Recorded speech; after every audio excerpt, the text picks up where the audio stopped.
Kasado na ang pagpapalakas ng puwersa at kapabilidad ng National Bureau of Investigation, kabilang sa tututukan ang pagpapalawak sa kanilang Cybercrime Division. Yan ang sentro ng balita ni Luisa Erispe. Habang talamak ngayon ang iba't ibang uri ng scam online, ang National Bureau of Investigation gumagawa na ng hakbang para mapigilan ang mga ganitong uri ng krimen. Ayon sa NBI, isa sa paraan na ginagawa nila ay ang palawakin ang kanilang Cybercrime Division, kaya sa susunod na taon magbubukas sila ng mga posisyon para dito.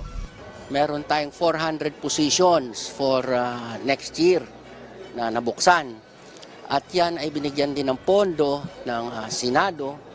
Ang cybercrime, binigyan din ni Secretary Remulla na palakihin natin yan. Kaya nga yung mga agents natin na sinasabi natin, mga 120 agents next year, kung mapupuno natin yon, ang bulk niyan ay ilalagay din natin sa cybercrime. Dahil ang cybercrime natin, yan yung crime of the future. Ayon kay De Lemos, sa 120 na agents na kukunin nila sa 2024, karamihan ay ilalagay sa Cybercrime Division. Aminado din kasi sila na malaking porsyento sa mga krimen ngayon ay online scam, kaya ito na ang pagtutuunan nila ng pansin. Bukod naman sa Cybercrime Division, palalakasin din ng NBI ang kanilang workforce sa pamamagitan ng Salary Standardization Plan.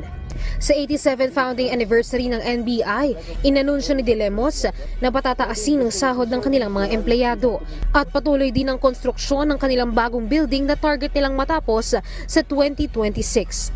Marami rin binigay ang Kongreso sa atin para sa budget natin next year. Para sa ating ICT project, binigyan tayo ng mga 1.4 or 1.5 billion. Kaya mai improve natin ng malaki ang ating clearance system. Ibinida naman ng NBI na masasabi nilang maayos ang operasyon ngayon ng ahensya dahil sa iba't ibang tagumpay nito ngayong taon.